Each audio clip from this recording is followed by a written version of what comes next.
ओम शांति पाल भाई। ओम शांति ईश्वर भाई जी। पाल भाई, कल हमारे आदरणीय गुलजार दादी का स्मृति दिवस था, जी तृतीय। और बहुत ही सब लोग साइलेंस में थे, काफी बहुत शांति से सबने श्रद्धांजलि दी। हजारों भाई बहने थे। जी फिर भोग भी लगा। फिर भोग में बाबा ने सबको हिम्मत भी किया ऊपर, और दादी की सहेली में सब दादियों को भी हिम्मत किया। तो बाबा, साइलेंस का दिन था कल, पूरा तपस्या का दिन था। तो आज भी बाबा बोलता है कि बच्चे डेड साइलेंस में जाने का पुरुषार्थ करो। तो बाबा डेड साइलेंस की तरफ इशारा कर रहा है, क्योंकि बाबा बोलता है कि अभी अंतिम समय है, घर जाने का टाइम है, जी वापिस घर जाना है। हम्म तो साइलेंस होम होते हुए फिर सत्युग में आना है। तो बाबा बोलता उसकी प्रैक्टिस होनी चाहिए। तो इसके लिए बाबा ने ये भी बोला कि बच्चे अगर बुद्धि बाप की तरफ हो तो बाप भी तुमको साइलेंस में ले जाने का लिए सकाश देगा। जी तो बीच में सकाश की बात थी ना, बाबा सकाश देता। आज बाबा ने खास बोला, लेकिन उसके लिए बाबा ने वो बताया कि बुद्धि कहाँ हो, बाप की तरफ हो, तब जाके बाबा मदद करेगा। तो इसलिए बाबा ने ये भी बोला कि बच्चे डेड साइलेंस में जाने के लिए अपने सारे जो हिसाब किताब है इस अंतिम समय में, सारे हिसाब किताब को कर्म भोग द्वारा इसको चुप्तू करके फिर डेड साइलेंस में जाना है। तो उसके लिए बाबा ने खास पुरुषार्थ बोला है कि बाप की याद से विकर्म विनाश होंगे। जो विकर्म होते हैं, जब तक बाबा की याद नहीं होगी, एकाग्र नहीं बनेंगे, तब तक विकर्म विनाश नहीं होगा। फिर बाबा बोलता है साक्षात्कार की बात है। बाबा ने क्लियर किया कि साक्षात्कार किसको कहते हैं। कि बाबा बोलते हैं कि बच्चे, जो तुम सतयुग से लेके कलयुग के अंत तक जो पार्ट बजाते हो, कैसे मैंने पार्ट बजाते आया, पूरे राज को तुम जानते हो, तो उसको जान लेना ही साक्षात्कार है। बाबा इसको बाबा ने आज क्लियर किया कि साक्षात्कार किस चीज का है। तो इस तरह बाबा ने कई सारी बातें मुरली के अंदर बताई है, फिर भक्ति मार्ग की बताई है। और इस तरह बाबा की लहर है आज पूरी, ड्रामा के ऊपर लहर है पूरी, और डेड साइलेंस के ऊपर, वापिस घर जाने के ऊपर पूरी लहर है मुरली की। थोड़ा आप क्लियर करेंगे आगे। मन बुद्धि के ऊपर बाबा ने बोला था स्लोगन में, तो आप थोड़ा बताइए आगे, क्लियर कीजिए सारा इसके ऊपर। बाबा ने कैसे सहज पुरुषार्थ से इजी लैंग्वेज में थोड़ा बताइए। ओम शांति ईश्वर भाई जी। ओम शांति। आज 12 मार्च 2024 की मुरली रिवीजन करेंगे जी। बाबा ने कहा है, मीठे बच्चे डेड साइलेंस में जाने का अभ्यास करो जी। बुद्धि बाप की तरफ लगी रहे तो बाप भी अशरीरी बनने के लिए साकाश देंगे। डेड साइलेंस में जाना है। डेड साइलेंस माना कोई संकल्प ना हो, एकदम डेड। वो है परमधाम घर में बीज रूप अवस्था। तो बाबा कहता है बुद्धि बाप की तरफ लगी रहेगी तो बाप भी अशरीरी बनने की साकाश देंगे, अर्थात ताकत देंगे। जी। तो मेन चीज है डेड साइलेंस माना बीज रूप परम धाम में जाने का अभ्यास करो, बोलता है बाबा। फिर बाबा ने कहा ज्ञान का तीसरा नेत्र। ज्ञान का तीसरा नेत्र तुम बच्चों को बाप आकर के देते हैं संगम युग पर। ये स्थूल नेत्र के अलावा जो बुद्धि का नेत्र है, इसको क्या कहा जाता है?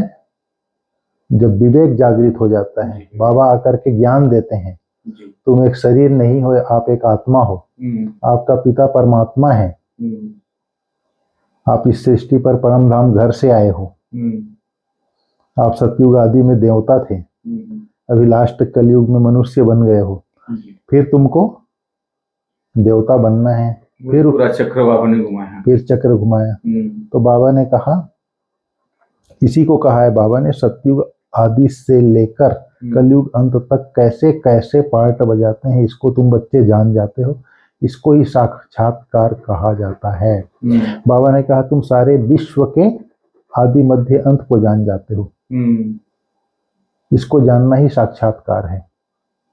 तुम बच्चे अभी समझते हो हम दैवी गुणों वाले देवता थे सतयुग में, फिर आसुरी गुणों वाले बने, अब फिर देवी गुणों वाले बन रहे हैं। अब फिर हमको कहाँ जाना है? नई दुनिया, अपने घर में जाना है।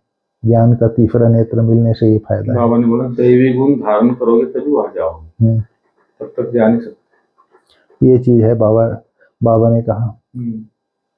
तो ये ज्ञान का तीसरा नेत्र मिलने से 84 जन्मों का पूरा ज्ञान समझ में आ जाता है। बिल्कुल। आज बाबा ने बताया पानी से कोई पावन नहीं बनता। ऐसे नहीं कि पानी में नहाने गया, खर्च करके टिकट कटा के वहां गया तो भावना का भाड़ा मिल जाएगा, वो भी नहीं मिलता। कुछ भी नहीं मिलेगा। बाबा ने कहा इसी को कहा जाता है अंधश्रद्धा। फिर बाबा ने कहा आज बाबा ने हमको पवित्र और अपवित्रता का कंट्रास्ट बताया। पवित्रता क्या है, अपवित्रता की प्यूरिटी इम्प्यूरिटी क्या है, उसका कंट्रास्ट बताया। इस तरह से बाबा ने आज बहुत सारी बातें बताई है। मेन चीज है जैसे बाबा डेड साइलेंस और अशरीरी में जाने का के लिए बाप जो है बुद्धि बाप की तरफ लगी रहे तो बाप साकार देते हैं। आज स्लोगन में वही कहा बाबा ने, मन और बुद्धि कंट्रोल में है तो अशरीरी बनना सहज हो जाएगा। मुरली की हेडिंग और मुरली की लास्ट और सारी मुरली उसी के ऊपर है। तो इस तरह से आज बाबा ने अशरीरी बनने के लिए ही खास जोर दिया है। जैसे आज बाबा ने कहा है अपने सब हिसाब किताब चुकतू कर साइलेंस वर्ल्ड में जाने की तैयारी करनी है। धारणा के लिए सार में भी बाबा ने बोला। बाबा ने कहा याद के बल से आत्मा को संपूर्ण पावन बनाना है। मतलब सारी मुरली जो है वो साइलेंस वर्ड है, अशरीरी है, नीचे भी अशरीरी है। तो याद के बल से आत्मा को संपूर्ण पावन बनाना है, अपना सब हिसाब किताब चुकतू करना है। बाबा ने कहा बाप के ज्ञान से अपने को ज्ञान स्वरूप बनाना है। ज्ञान सागर ज्ञान से अपने को ज्ञान स्वरूप बनाना है। ज्ञान स्वरूप का मतलब है, ज्ञान स्वरूप का मतलब क्या है? ज्ञान का स्वरूप बन जाना, आचरण में लाना। आप ज्ञान को, ज्ञान को बावन बोला, ज्ञान को आचरण में लाओ, उसको धारण करो। ज्ञान को सिर्फ सुनो नहीं, जब आचरण में आएगा तो उसका स्वरूप बन जाएगा। वरदान में शायद बोला बाबा नहीं, सार में बोला है। बाबा ने कहा विचार सागर मंथन कर अपना फैसला आपे ही करना है। फिर बाबा ने कहा जीवन मुक्ति में श्रेष्ठ पद पाने के लिए दैवी गुणों को धारण करना है। तो ज्ञान सागर के ज्ञान को स्वरूप में लाना है। जब ज्ञान का स्वरूप बन जाते हैं तो उसका हर संकल्प, हर कर्म, हर बोल और हर कर्म समर्थ होगा। बाबा ने कहा है ज्ञान स्वरूप आत्मा अगर ज्ञान अर्थात समझदार बन जाती है, ज्ञान स्वरूप बन जाती है तो उसका हर संकल्प, हर बोल और हर कर्म समर्थ होगा, व्यर्थ नहीं होगा। इसलिए बाबा बोलता है ज्ञान सागर के ज्ञान से हमको ज्ञान के स्वरूप में लाना है, ज्ञान स्वरूप बनना है। फिर बाबा ने आज कहा बाप के साथ रहते रहते बाप समान बनने वाले सर्व आकर्षणों के प्रभाव से मुक्त भव, बोला बाबा ने। बाप की याद अर्थात बाप का साथ, बाप की याद अर्थात बाप का साथ है तो बॉडी कॉन्शियस अर्थात देह भान की उत्पत्ति नहीं हो सकती। बाबा ने कहा बाप के साथ रहने वाले और पास रहने वाले विकारी वाइब्रेशन अथवा विकारी आकर्षण से दूर हो जाते हैं। और बाबा ने कहा ऐसे साथ रहने वाले साथ रहते रहते बाप समान बन जाते हैं। मेन चीज थी साथ रहने वाले, तो साथ रहता है ना, जिसका लंबा समय से संग रहता है उसके समान बन जाते हैं। फिर बाबा ने कहा जैसे बाप ऊंचे ते ऊंचा है वैसे आप बच्चों की स्थिति ऊंचे ते ऊंची बन जाती है। क्या हो जाती है? ऊंची स्थिति बन जाएगी, ऊंचे बाप के साथ। नीचे की कोई भी बात संग के ऊपर कल उड़ रही थी ना, संग के ऊपर, संग तारे को संग बोले, तो आज बाबा ने उसको क्लियर किया उस चीज को। नीचे की कोई भी बात प्रभाव नहीं डाल सकती। जैसे बाप ऊंचे ते ऊंचा है ऐसे बाप बच्चों की स्थिति भी ऊंचे ते ऊंचे बन जाएगी।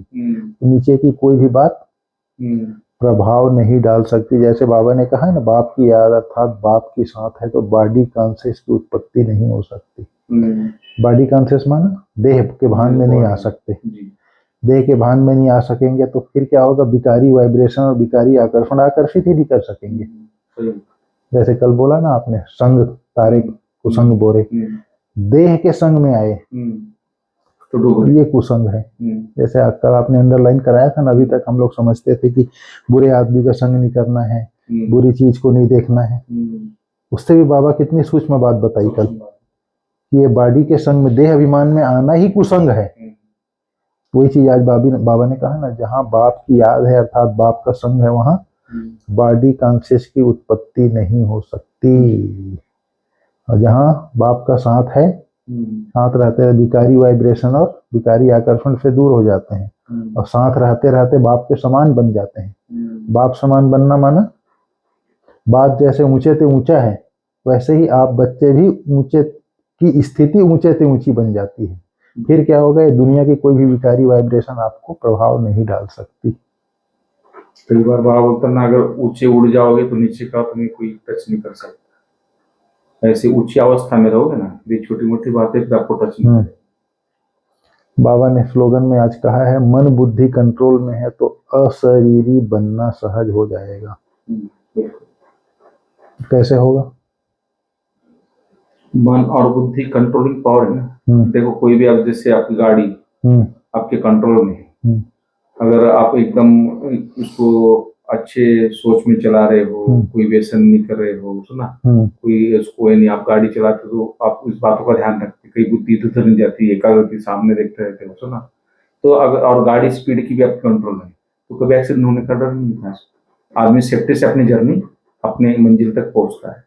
तो वैसे ये भी गाड़ी है ना, और इसके ड्राइवर जो है, ये आत्मा जो बैठी है, लेकिन इसका जो ये जो है ना रेस और ये गियर, ये मन बुद्धि जो है ना, अगर आप उस जोश में आके उसको दौड़ते रहते इधर उधर, जब ये दौड़ेंगे तो एक्सीडेंट करेंगे और एक्सीडेंट होगा तो हम मंजिल तक नहीं पहुंच पाते, कहीं ना कहीं भटकाते रहते हैं। जो हम समय पे जिस टाइम पे पहुंचना चाहिए उस टाइम पे नहीं पहुंच पाएंगे, भटक भटक के घूम घूम के बहुत लंबा चक्कर काट के फिर पहुंचेंगे। जैसे बोला ना, भक्ति मार्ग में भी लोग आते लास्ट में, लेकिन बहुत घूम घूम के आते थे, तो समय वेस्ट हो जाता है। तो इसमें भी समय वेस्ट होता है। बाबा ने वही बोला, बाबा कहने का मतलब ये था कि मन बुद्धि कंट्रोल में रखो तो इजी तरीके से आपकी स्मूथली गाड़ी चलती रहेगी। मतलब अशरीरी बनना सहज हो जाएगा। हाँ, सहज हो जाएगा, इजी रहेगा। नहीं तो मेहनत करना पड़ेगा, वो दिल से कष्ट होंगे, अब योग नहीं लगेगा, परेशान होते रहेंगे, सुना, तो फिर डिस्टरबेंस बना रहेगा हमेशा। नहीं, मन अगर व्यर्थ संकल्पों में जा रहा है, साधारण संकल्प में जा रहा है, नकारात्मक संकल्पों में जा रहा है, तो बुद्धि भटकता रहेगा इधर उधर। ब्राह्मण लाइफ का वो मजा ले ही नहीं सकता है। हाँ, जो बाबा ने ब्राह्मण लाइफ दी है ना, जो इतने सुखदायी जीवन दिया है बाबा ने, ब्राह्मण जीवन दिया, इतना ऊंचा जीवन दिया है, देवताओं से ऊंचा जीवन है, उसका सुख वो ले नहीं पाएगा अगर भटकता रहेगा। अगर उसको सुख लेना है तो भटकाने से बंद करना पड़ेगा, उसको एक दिशा देना पड़ेगी मन। जैसे आपने ज्ञान में बिजी किया ना, अपने को दिशा दिया ना, तब जाके आप खुश रहते हो। कोई भी बात नहीं परवाने के यार ठीक कोई बात नहीं, तो एकदम नॉर्मल रहते हैं हर बात में। तो एक दिशा देना बहुत जरूरी है मन बुद्धि को। उसको काम चाहिए, उसका काम ही है एक्टिव रहना, तो उसको कोई ना कोई संकल्प चलते रहते, लेकिन उसको सही दिशा दे दो तो उसमें बिजी हो जाता है। तो मेन होगी बाबा कहते हैं, उसको सही दिशा दो, कंट्रोल में रखो उसको। दौड़ेगा तो सही, लेकिन कंट्रोल। मन जब ज्ञान में आते हैं तो मन शुद्ध हो जाता है, बुद्धि दिव्य बन जाती है। तो अगर लेकिन मन भटकता रहेगा तो बुद्धि को भी दिव्य बनने नहीं देगा, ये बात भी है। एकदम सही बात है। शुद्ध संकल्प ही तो बुद्धि का भोजन है ना। जैसे बोलते ना, मन घोड़ा है तो उसकी लगाम भी देना जरूरी है। लगाम बुद्धि है। उसको लगाम में भी देना चाहिए। अगर उसको लगाम नहीं है, वो भागता रहेगा, उसको इधर उधर भटकता रहेगा और बुद्धि को डिस्टर्ब करेगा, तो वैसे संस्कारी बन जाएंगे, वैसे उसका जीवन बन जाएगा, वैसी लाइफ बन जाएगी। फिर वो व्यक्ति चाहते हुए भी उच्च नहीं बन पाएगा। उसके अंदर से बहुत इच्छा होती है कि मैं इतना ऐसा नंबर 1 में चला जाओ, दादी समान पुरुषार्थ कर लो, वैसे आगे बढ़ जाओ, बाप जैसा होता वैसे करो, लेकिन वो कर ही नहीं पाएगा। क्यों? उसका मन ही कंट्रोल नहीं। तो मेन चीज है मन और बुद्धि को कंट्रोल करना है, तब अशरीरी बनना सहज हो जाएगा। मन अर्थात समर्थ संकल्प और बुद्धि को सही दिशा देना है, अर्थात दिव्य बुद्धि बनाना है। ऐसे नहीं कि मन भटकता तो आपको खटकता नहीं है। जब मन भटकता है तो अंदर खटकता भी है, मेरा मन भटक रहा है उसी टाइम उसको लगाम दो। अगर आप उस टाइम उसको नहीं कंट्रोल करोगे, फिर उसको छुट्टी मिल जाती, मेरा मालिक छुट्टी दे रहा है, भटको ठीक है ईश्वर भाई, ठीक है बाबा, ओम शांति। Thank you.